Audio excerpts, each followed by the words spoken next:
Y recordemos siempre de que Dios quiere que crezcamos espiritualmente. Y una forma de crecer espiritualmente es mediante el estudio de la palabra de Dios. Con eso en nuestro corazón compartiremos ahora la palabra.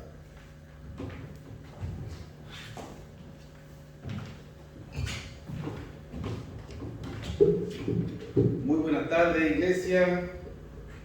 Muy buenas tardes a todos los que puedan estar viendo esta transmisión, a los que la verán posteriormente grabada. El mensaje de hoy apunta a este título: la búsqueda que demora toda una vida. La búsqueda que demora toda una vida. Es una búsqueda que no demora una parte significativa de nuestra vida, o varios años de nuestra vida, o la mitad de nuestra vida, sino que es la búsqueda que demora toda nuestra vida. Fíjate, tengo una introducción, una reflexión para compartir, para ir dirigiendo nuestra mente a lo que es la palabra de Dios para este día. Y esta reflexión dice así: nos acostumbramos tanto a estar vivos que pensamos que es normal. Pensamos que es normal estar vivo, estar viviendo. Pensamos que es normal. Pero si pensamos de manera objetiva, es normal que millones de condiciones se estén dando para que podamos subsistir minuto a minuto. Yo lo aburriría con los cientos de procesos que tienen que ocurrir en el organismo para que este cuerpo esté con vida. Lo aburriría realmente. Pero hay miles de variables.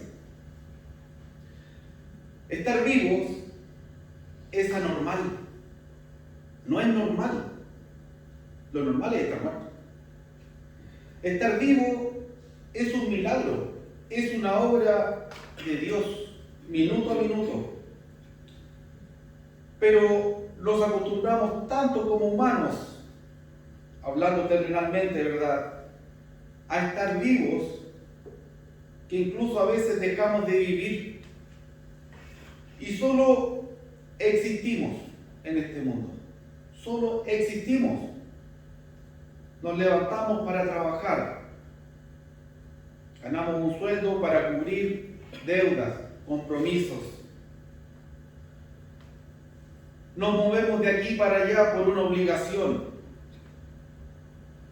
Trabajo, estudio, compromisos familiares, etc.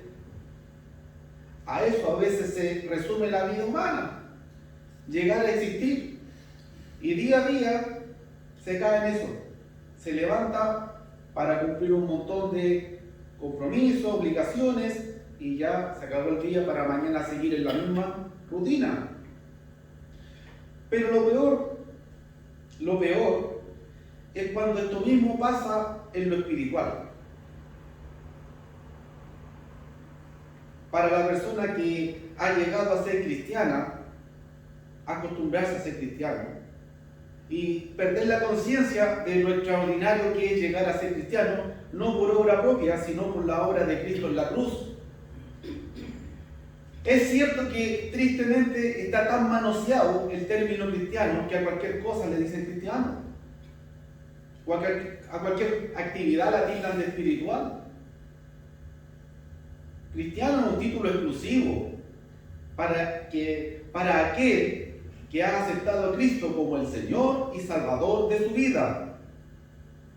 No es para alguien que simpatiza con Cristo, considera la posibilidad que existió. No.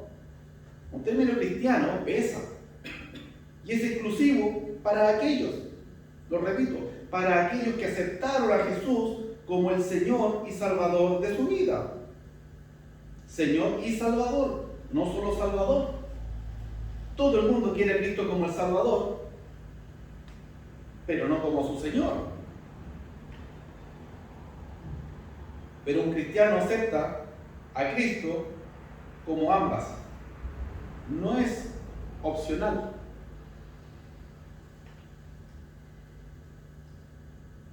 Hay una historia breve que una vez escuché y vamos a ir a Mateo 10, puede estar buscando Mateo 10, y le voy a contar una breve historia humanamente, pero vamos a ir a la Biblia a ver en profundidad de dónde viene esa idea.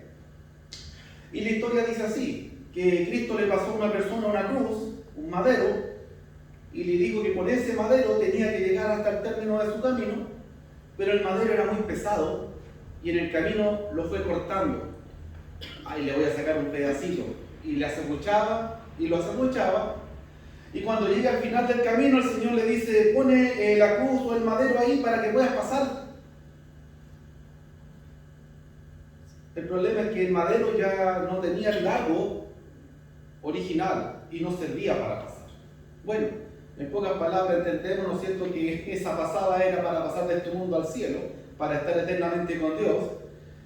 Y el problema, ¿no es cierto?, es reducir la cruz de Cristo ¿a qué? A nuestro estándar, a nuestra comodidad, a lo que a nosotros quizás nos conviene o nos gusta. Mateo capítulo 10, le había comentado, íbamos a ir a Mateo capítulo 10, versículo 34 al 39, nos habla de la cruz de Cristo. Y nos habla de la cruz de Cristo no como algo ajeno, sino como algo propio. Cristo tomó su cruz, caminó con su cruz, llevó su cruz y murió en su cruz. Nosotros no tomamos la cruz de Cristo, tenemos que tomar la cruz propia, en el nombre de Cristo. Versículo 34 en adelante, Jesús declara palabras fuertes, palabras para ser meditadas profundamente, no tomadas a la ligera. De estas palabras depende la eternidad. No son palabras para tomar a la ligera. El Señor dice, no penséis que he venido para traer paz a la tierra. No he venido para traer paz, sino espada. Porque he venido para poner en disensión al hombre contra su madre, a la hija contra su madre y a la nuera contra su suegra. Y los enemigos del hombre serán los de su casa. Esos 3 versículos los resumen en el siguiente. Ponga atención. El que ama a padre o madre más que a mí, no es digno de mí. El que ama a hijo o hija más que a mí, no es digno de mí. Todo eso se resume en que necesitamos, subraya esa palabra, necesitamos amar a Cristo por sobre todas las cosas de nuestra vida. Cada vez que nos amamos a Cristo por sobre las cosas terrenales en este mundo, cualquiera sea, vamos cortando un trocito de la cruz que llevamos. Y posiblemente esa cruz viene con un trozo más para darnos luz. Pero si estamos constantemente cortando trozos, va a llegar un momento en que no nos va a servir para pasar. Versículo 38, literalmente palabra de Jesús dice, y el que no toma su cruz, el Señor le dice, el que no toma mi cruz, esa cruz Cristo en el Calvario ya la tomó, murió en esa cruz. Aquí está hablando de la cruz personal. Dice, y el que no toma su cruz y sigue en pos de mí, no es digno de mí. No es digno de mí. Muchas personas, por un tema cultural, por un tema tradicional,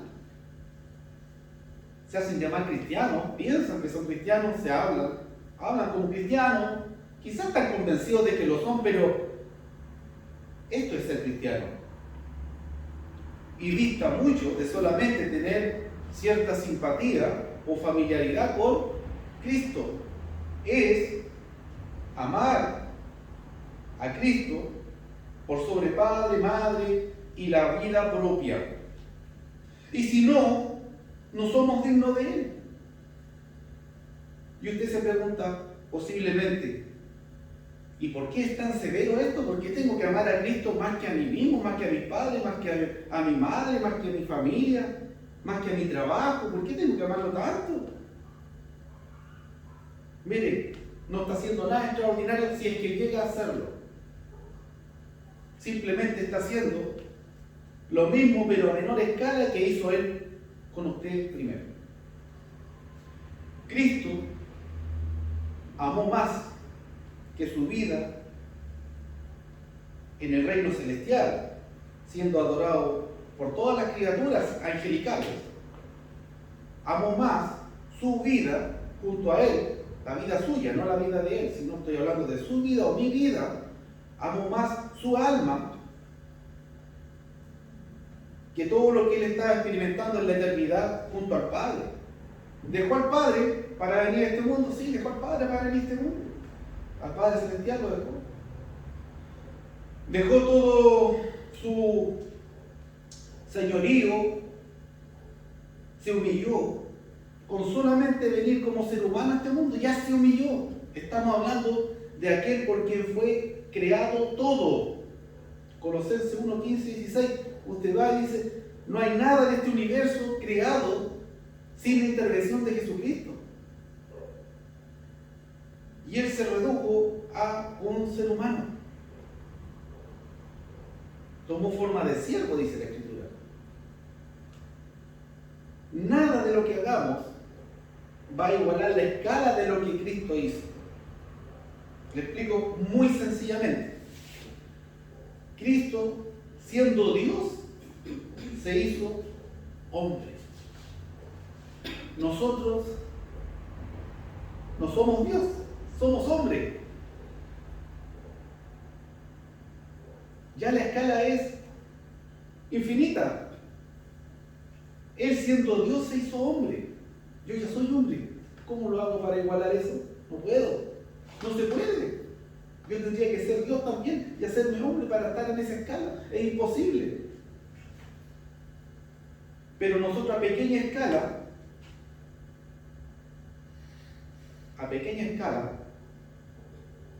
podemos decir, el Dios de mi vida va a ser Él. Y a pequeña escala estamos haciendo esa comparación. Porque el que no es cristiano, el que no ha aceptado a Cristo como el Señor y Salvador de su vida, como el Rey soberano de su vida, se sirve a sí mismo. Como dice la Escritura, a su propio vientre. Pero el que toma la decisión de ser cristiano y persevera en ello, porque tristemente tenemos en nuestra vida la experiencia de personas que han entregado su vida y no han perseverado. Por eso, el que toma la decisión de hacerse cristiano y persevera en ello, está dejando de ser Dios para sí mismo y que Jesús sea su Dios. Está bajando de pensar que Él es Dios a decir, no, Él es Dios. Y yo lo titulé este mensaje, la búsqueda que demora toda una vida, toda una existencia. No demora un par de años como una carrera podría ser compleja, ni media vida como una larga condena en la cárcel. No. La búsqueda de Dios demora toda una vida. Y le voy a presentar dos pasajes que nos hacen pensar en esto. En el Antiguo Testamento, un versículo muy conocido, está en Mateo 22, ¿no es cierto? Yo voy a ir a Deuteronomio 6, versículo 4 y 5. Deuteronomio capítulo 6, versos 4 y 5, y estas fueron palabras que Jehová puso en la boca de Moisés, y Moisés las transmitió al pueblo israelita. Y estas palabras son: oye Israel, Jehová nuestro Dios, Jehová uno es, y amarás a Jehová tu Dios de todo tu corazón y de toda tu alma y con todas tus fuerzas. ¿Cómo necesitamos amar a Jehová? Según lo que Moisés enseñó al pueblo israelita. En ese tiempo, siendo Israel el pueblo de Dios, necesita al pueblo amarlo con todo su corazón, con toda su alma, con todas sus fuerzas. En pocas palabras, con todo su ser, con todo su ser, con todo lo que ellos eran. Y usted podría decir: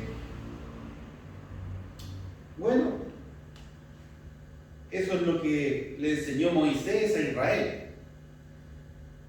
Pero también es lo que le enseña Jesús al pueblo de Dios hoy. Y por eso decía que en Mateo tenemos el paralelo donde sale esta pregunta tentando a Jesús, intentando hacerlo caer, y le preguntan cuál es el mandamiento más grande.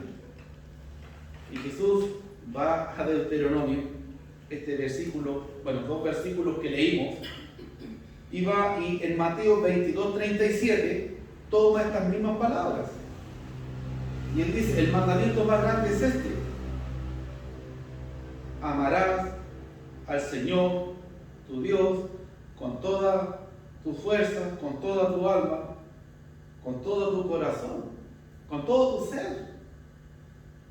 Entonces, la necesidad del pueblo de Dios, ya sea en el Antiguo Testamento, Israel, como la iglesia en el Nuevo Testamento hoy, la necesidad es la misma. Necesitamos amar al Señor con todo nuestro ser, con todo. ¿Por qué? Porque Él nos amó con todo.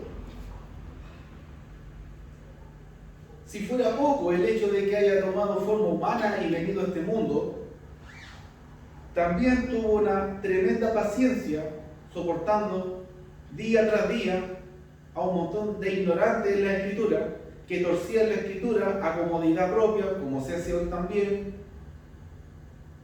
Personas que dudaban del poder de Dios, así como en los tiempos de Moisés, también en los tiempos de Jesús, cuando le hacían preguntas jactanciosas de: oye, pero esta mujer tuvo varios maridos, y en la resurrección, ¿cómo va a ser la cosa? Ignorantes, le dice, ignoran el poder de Dios. Como hoy día también muchos ignoran el poder de Dios. Hay una necesidad de amar a Dios por sobre todas las cosas, con todo nuestro ser. ¿Sabe por qué? Porque si alguien empieza a empatar lo que usted ama a Dios con otra cosa de este mundo, el Señor nos advierte que no podemos servir a dos señores. Tenemos que tomar una decisión. ¿A quién vamos a servir? Y cuando dice la Escritura que amemos al Señor con todo el corazón, si al Señor lo amamos con todo el corazón, ¿cuánto corazón nos queda para amar las cosas del mundo? ¿Cuánto corazón nos queda para amar las cosas que pertenecen a este mundo? Nada. Pero cuando todavía no llegamos a ese nivel, a ese grado espiritual de amar a Dios por sobre todas las cosas, con todo el corazón, amamos a Dios quizás con el 50% del corazón, pero con el otro 50% al mundo, a los amigos, a las diversiones, a los pasatiempos, al descanso, qué sé yo. Y eso va creciendo, y quizás amamos a Dios con el 80% de nuestro corazón. Pero de repente fallamos porque el otro 20% se lo debemos al mundo. Familiares, amistades, trabajo, etc. El amor no es obligado, el amor no es forzado. O sea, el Señor Jesús Nadie lo obligó a venir a este mundo. Dice la Escritura, usted va a Juan 3:16, por ejemplo, no es necesario leerlo. Dice, el versículo más conocido de la Biblia, que Dios amó tanto al mundo, de tal manera, que dio a su Hijo, para que todos los que en él creyeran fueran salvos, no perecieran espiritualmente, no murieran, no fueran destituidos y apartados eternamente de la presencia de Él. ¿Por qué vino Jesús al mundo? Por amor. ¿Por qué Jesús tuvo tanta paciencia enseñándonos día a día, habiendo personas conflictivas, personas que le injuriaban, personas que le condenaban, personas que lo negaban, que lo contradecían, que no le creían, etc.? Tuvo paciencia día a día. Porque el Señor se dejó entregar. ¿O usted cree que el Señor no tenía poder suficiente para con un dedo destruir todo el imperio romano literalmente? Dice que cuando Pedro le cortó la oreja a Marcos, si no me equivoco, un guardia del templo, ¿no es cierto?, que acompañaba a estos soldados, dice: ¿crees que yo no podría orar a mi Padre y me enviaría 12 legiones de ángeles para defenderme? Pero ¿cómo entonces se cumpliría la Escritura? ¿Cómo entonces yo salvaría a la humanidad? Si me amo a mí más que a la humanidad, ¿cómo salvaría a la humanidad? Cristo amó más a la humanidad que a sí mismo para salvar la humanidad. Si usted, como parte de su humanidad, no ama más a Cristo que a la humanidad, no va a ser salvo. Yo veo que es una regla sencilla, muy sencilla. Dije que tenía 2 pasajes, eso lo cuento como uno porque es una enseñanza universal, tanto del Antiguo como del Nuevo Testamento. Amar a Dios con todo el corazón, con todo. Tiene que llegar un momento de madurez espiritual en nuestra vida, en que no tenemos corazón para otra cosa que no sea Dios. ¿Se entiende que es un proceso? Y ahí va tomando forma el título, de veras, la búsqueda que demora toda una vida. Porque a Dios lo llegamos a amar de esa manera cuando lo conocemos. Pero si usted todavía ama a Dios con la mitad del corazón, con 3/4 partes del corazón, o con el 90% de su corazón, usted todavía está en el proceso de conocer a Dios. ¿O usted cree que los primeros cristianos que lo amenazaron con echarlo literalmente a los leones amaban a Dios con un 90% del corazón? Definitivamente con el 100%, porque eso lo hacían para que fueran show para el pueblo, para reírse, mofarse, que cuando ellos arrancaran de los leones, ellos se reían. ¿Y qué pasaba? Nadie se arrancaba. Morían alabando a Dios, morían cantando. ¡Qué ganancia morir en Cristo! Ya, pues león, apúrate. Esas personas no amaban a Dios con 3/4 partes del corazón o un 90% del corazón. No, lo amaban con el 100%. Conocían a Dios. Conocían a Dios. Y ese proceso dura toda la vida. Toda la vida. Siempre por nuestra limitante humana, por nuestra limitada capacidad humana, tenemos la capacidad de ir evolucionando, de ir profundizando, de ir entendiendo mejor algo. Y eso no es algo que pasa de un día para otro, ni siquiera a veces de un año para otro. Es algo que se logra con meditación, con oración, con lectura de la misma revelación de Dios para nosotros. Es un proceso. Demora una vida. Pero Dios espera, y es la expectativa de Él, que no tengamos que llegar al último día de nuestra vida para decir te conozco. ¿Se entiende, verdad? Fíjese, Juan 6:66. Voy a leer Juan capítulo 6, verso 66. Vamos a leer hasta el 69. Y dice la palabra: desde entonces muchos de sus discípulos volvieron atrás y ya no andaban con él. Muchos de los discípulos del Señor se alejaron del Señor. No lo amaban con todo el corazón. Sin duda llegaron a amarle, porque si no, nunca lo hubieran seguido. Yo no sigo a alguien que no amo, estoy perdiendo el tiempo, me estoy autoengañando. Definitivamente algo vieron en Jesús, lo siguieron, le creyeron, etc. Pero algo pasó que no lo continuaron siguiendo. Ya no andaban con él, dice la Escritura. ¿Y qué dijo Jesús? Versículo 67, le dice a los que quedaban todavía, le dice: ¿queréis acaso iros también vosotros? ¿Ustedes también se quieren ir? Yo les decía delante de ustedes que el amor no es obligado. El Señor no nos obliga a amarnos con todo el corazón. Pero Él es sincero, Él es honesto en decirnos: mira, si no me amas con todo el corazón, vas a perder tu vida.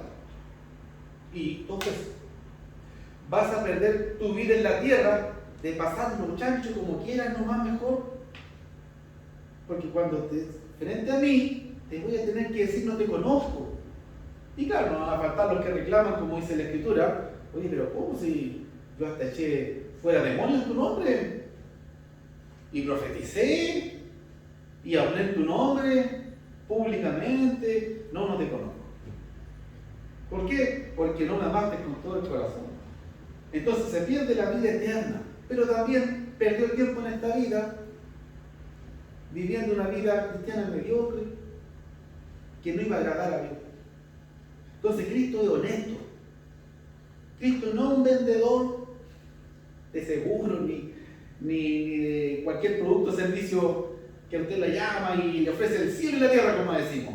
Le ofrece el cielo y la tierra para que le compre. No, Jesús no. Jesús le dice: ¿quieres decir que tú también? ¿O quieres seguirme? Pero si me sigues, tienes que entender que tienes que amarme con todo el corazón para poder llegar donde estoy yo. Porque yo, dice el Señor Jesús, para llegar donde estás tú, tuve que amarte con todo el corazón. ¿Has escuchado el dicho: la distancia es la misma? Así cuando un amigo o un familiar nos dice: oye, no me he venido a ver. Oye, si la distancia de tu casa la mía es la misma, ¿por qué no me he venido a ver tú? O ahora que estamos más tecnológicos, dicen: oye, no me has llamado. Oye, si mi teléfono también recibe llamado. A veces nos reclaman porque no llamamos. Pero ¿y por qué no llamé yo? Entonces, aquí es lo mismo. La relación para con Dios es bidireccional. No es solamente de Dios para nosotros. Él nos muestra el ejemplo, Él nos enseña a amar. Ese es el punto. Dios nos enseña a amar. El amor perfecto. Y vuelvo a lo que dije al principio: nunca vamos a ser capaces de amarlo de la misma manera. Pero Él quiere que lo amemos tanto como podamos. No la mitad de lo que podamos, porque Él nos amó con todo para podernos salvar. Tú tienes palabras de vida, dice aquí. ¿Acaso quieren iros? Versículo 68. Simón Pedro respondió y dijo: ¿a quién iremos? Tú tienes palabras de vida eterna. ¿A quién vamos a ir? La verdad, podían ir a cualquiera y escuchar a cualquiera. Si en esta vida es verdad dicho, cada uno puede hacer lo que quiera. Pero si quiere vida eterna, tiene que ir a Cristo. Eso es. Somos libres de hacer lo que queramos. Nadie puede obligar a alguien a nada. Tenemos, hablar algunos del libre albedrío. No una palabra bíblica, pero se entiende el concepto. Tenemos voluntad propia, no somos robots. Podemos hacer e ir donde queramos. seguir la religión que queramos, creer en el Dios que inventemos incluso. Pero si queremos vida eterna, tenemos que ir a Jesús. No hay opción. Yo creo que también es bueno recordar, Juan 14:6 dice, yo soy el camino, la verdad y la vida. Él no es una alternativa, Él es la exclusividad. Yo soy. No soy un camino, soy el camino, dice el Señor. Fíjese en el mismo Juan, en el capítulo 17:3, la oración de Jesús antes de ser entregado por la humanidad, antes de ser entregado, ¿no es cierto?, a juicio, para ser crucificado, etc. Miren esta oración lo que dice en el versículo 3, Juan 17:3. Y esta es la vida eterna, que te conozcan a ti, el único Dios verdadero, y a Jesucristo a quien has enviado. ¿Se dio cuenta? ¿En qué consiste la vida eterna? En conocer al Padre y al Hijo.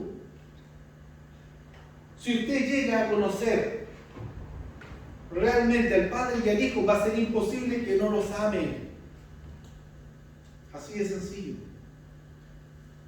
Mientras más conozca a Dios, más se va a dar cuenta de que hay menos motivo, al punto de que no hay motivo para no confiar en Dios, para no creer en Dios, para no amar a Dios con todo el corazón.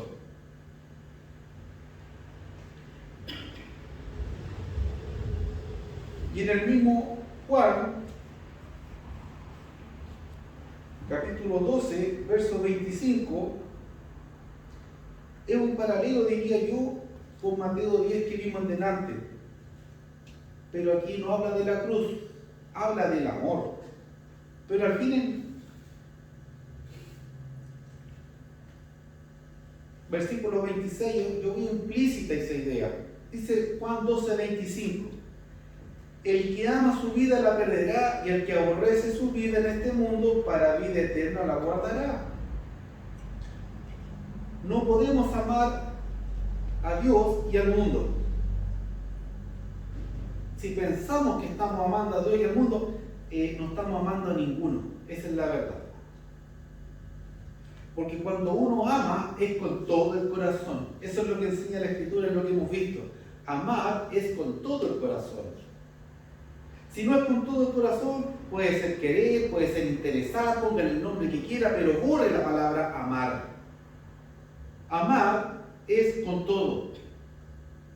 Sin condiciones, sin límites, se podría decir, sin escalas. Cuando uno ama es con todo. Como Cristo vino al mundo, fue con todo. No fue con condiciones, no fue con limitaciones, ni con escalas, no, fue con todo. Él tomó forma humana. Ya eso se humilló al máximo. La paciencia que tuvo en el día a día. Y si por si todo eso fuera poco, recibió tortura, recibió muerte, recibió castigo de muerte por nosotros. Y todo eso Él lo pudo evitar. Pero amó más a la humanidad que a Él mismo. ¿Por qué? Porque si se hubiera amado más que Él se salva. ¿Cuántas veces le dijeron, baja de la cruz, no eres el Cristo, vamos a creer en ti? Él pudo haber bajado, sí pudo haber bajado, pero hubiéramos tenido que subir nosotros. Si hubiera salvado Él, nosotros hubiéramos sido perdidos. Y continúa este párrafo diciendo, si alguno me sirve, sígame, y donde yo estuviera, ahí estará mi servidor. Si alguno me sirviere, mi Padre le honrará. Esta es una promesa extraordinaria, uno de los versículos favoritos para mí. Donde yo estuviere, allí estará mi servidor. Todos quieren estar un día con Cristo. En el cielo no hay donde perderse. ¿Quiere estar con Cristo? Amén, sí, yo. Bien. Entonces lo está sirviendo con todo el corazón. Porque aquí dice, si alguno me sirve, va a estar donde estoy yo. ¿Se entiende la lógica? No es aceptar a Cristo como el Salvador solamente. Es aceptarlo como el Señor de mi vida, como el Rey de mi existencia. No es suficiente con aceptar a Cristo como Salvador.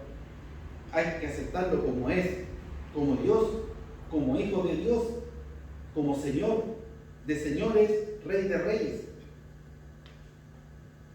Parte de la deidad que constituyó todo el universo. Fíjese cómo estas palabras que salieron de la boca de Jesús, aquí en Juan 12, 25 y 26, tienen un tremendo eco en las que salen del apóstol Juan cuando escribe su primera epístola. Primera de Juan, capítulo 2, y me interesa el 17, pero vamos a leer el 15 y 16 que le da contenido a ese 17. Y dice: no améis al mundo ni las cosas que están en el mundo. Si alguno ama al mundo, el amor del Padre no está en él. ¿Ve? Si no es la idea mía, yo no estaba inventando nada. No amen al mundo ni las cosas del mundo. Si alguno ama al mundo, el Padre, el amor del Padre no está en él. No está en él. Porque con todo. O pongan atención a esto. Las personas que pertenecen al mundo, todos nosotros alguna vez estuvimos en el mundo y conocimos personas en el mundo y fuimos parte del mundo antes de llegar al reino. Y sabemos perfectamente cómo el mundo ama al mundo. Sabemos perfectamente cómo el mundo ama al mundo. Cómo el mundo ama al mundo con todo. Con todo el corazón. Con todo. Es capaz de todo para lo que quiere. Algunos terminan en presidio, otros terminan endeudados con embargo, etc. Pero lo aman con todo. O sea, como dice el dicho, lo pasan chancho, porque después todavía no hay otro. Para ellos, evidentemente, no. Así en esa condición es imposible. Porque para que haya una vida después de esta, tenemos que amar a Cristo con todo el corazón. Tenemos que amar al Señor con todo el corazón. O si no, es verdad, después de esta vida no hay otra. Para lo único que hay promesa de vida después de esta es para los cristianos. No para el que piense que cristiano se identifique como tal. La promesa es para el que es cristiano.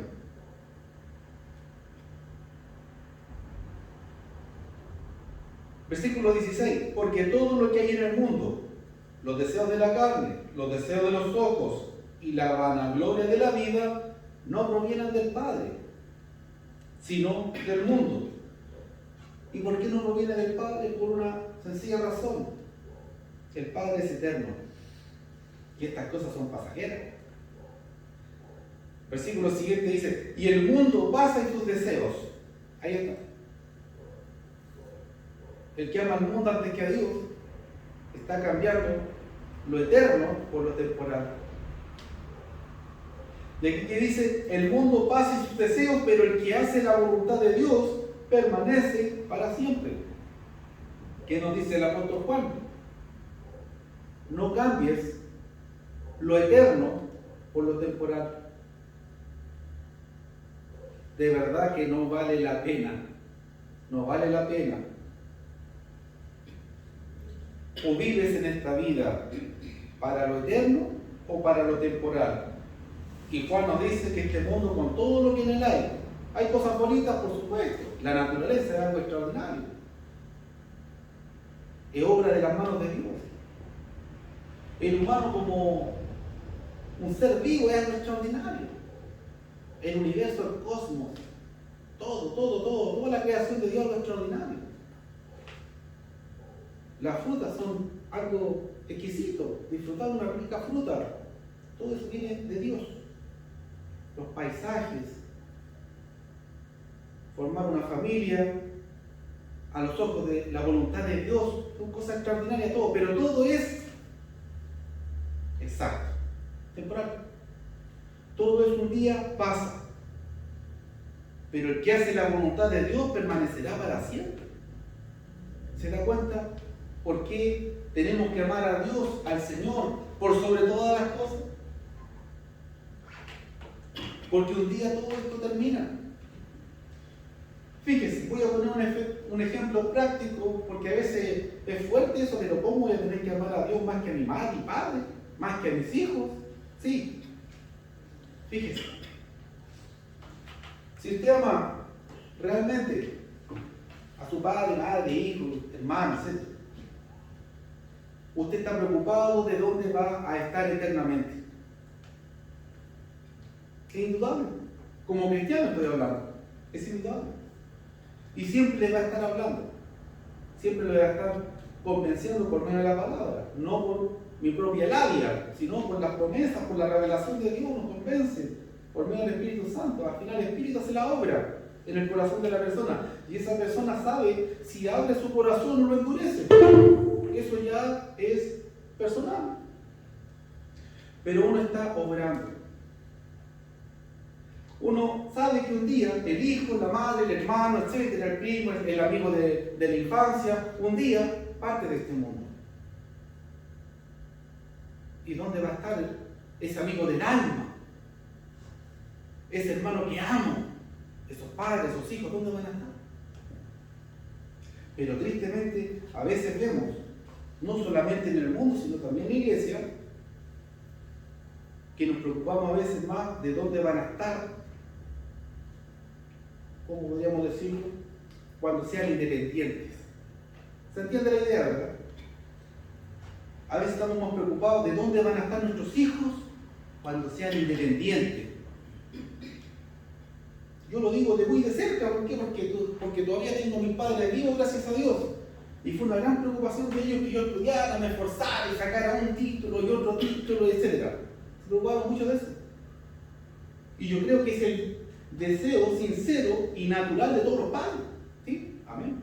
Yo creo que, como dice la palabra, hasta los padres malos saben dar cosas buenas a los hijos. Pero cuando es un cristiano, hay un bien mayor. Me importa, por ejemplo, yo no soy padre, todavía por lo menos no sé si un día llegaré a hacerlo, pero me pongo en el lugar de ellos, por lo menos soy tío, yo pienso en mis sobrinos, como un padre puede pensar en sus hijos, y me preocupa que el día de mañana ellos puedan valerse por sí mismos, obvio, que estudien, que se preparen para enfrentar la vida terrenal, bien. Pero no me puede importar eso más que dónde van a pasar la eternidad. Y es imposible que ellos algún día, por mí, lleguen a pensar en la posibilidad de ser cristiano si primero yo no amo a Dios por sobre todas las cosas, incluyéndolo a ellos. Porque yo mismo no estaría predicando con el ejemplo. ¿Cómo le decir a mi hijo, a mi sobrino, a mi amigo del alma, a mi hermano? Tienes que amar a Dios por sobre todas las cosas. Pero él me ve que no lo hago. ¿Qué me está hablando? ¿Qué me está enseñando? ¿Cómo lo voy a convencer? Jamás. Yo tengo la necesidad para mi propia vida eterna con Dios de amar a Dios por sobre todas las cosas. Y también tengo la necesidad obvia de amar a Dios por sobre todas las cosas para poder transmitir eso a otros, si no es imposible. Imposible. Para terminar, hermanos, Mateo 6:33 enseña el Señor Jesús a amar a Dios sobre todas las cosas. Sobre todas las cosas. Pero de otra forma, con otras palabras. Dice Mateo 6:33, Reina Valera 60 por lo menos, dice: busquen primeramente el reino de los cielos y su justicia, y todo lo demás va a ser añadido. ¿Cuál es la prioridad en este mundo? Es un versículo muy conocido, repetimos de memoria, realmente pasa a ser hasta mecánico a veces, pero es trascendental. Yo soy un convencido de que las cosas más sencillas que enseñó el Señor Jesús en su palabra son las más trascendentales para llegar a la vida que Él quiere darnos. Si no necesitamos una gran teología para entender los principios básicos de la enseñanza del amor de Dios. Por ejemplo, este mismo, Mateo 6:33. Busquen primeramente el reino de los cielos. Esa es la prioridad, eso es lo primero. Esa es la prioridad. No necesitamos un curso de homilética, hermenéutica, no necesitamos un curso de exégesis, ni ir los 4 años a estudiar teología a la universidad o al instituto tanto. No, eso es simple comprensión del estudio. Y la palabra en ese versículo nos dice tanto, que realmente es el versículo que cierra todo lo que yo he dicho. Busquen primeramente el reino de los cielos y su justicia, y todo lo demás será añadido. Aplicación: congregarse, por ejemplo. Buscar el reino de los cielos, hermanos, es mucho más que una actividad específica. Buscar el reino de los cielos es más que congregarse. Pero congregarse es parte de estar en esa actividad de estar buscando el reino de los cielos. Yo no puedo decir, sí, yo estoy buscando el reino de los cielos. ¿Te congregas? No, no estás buscando. Yo le dejo para que medite en su corazón Jeremías 29:13. Ahí usted va a ver cómo Isaías escribe una carta a los ancianos, a los pastores, podríamos entender hoy día, de Israel, que habían quedado del exilio de Nabucodonosor, etc. Usted puede leer el versículo 1 y va a llegar al 13, que dice: me buscaréis y me hallaréis, porque me buscaréis, así es, con todo vuestro corazón, con todo, no con parte del corazón, con todo. Si no estamos buscando a Dios con todo el corazón, tristemente, es muy posible que no lo estemos buscando. Si no estamos buscando a Dios con todo el corazón, no hay ninguna seguridad de encontrarlo. Porque la promesa es buscarlo de todo corazón y me hallaréis. Y yo a muchas personas, y esa misma pregunta me la tengo que hacer yo mismo: ¿en qué momento dejé de buscar a Dios? ¿En qué momento yo dije, no, yo entendí lo que Dios quería y no estudié más, no leí más, no me preocupé más? Porque entonces ya no lo está buscando. Porque acuérdense del título: la búsqueda que demora toda una vida, la búsqueda del reino, la búsqueda de Dios, la búsqueda de nuestra vida eterna junto a Él. Que Dios le bendiga.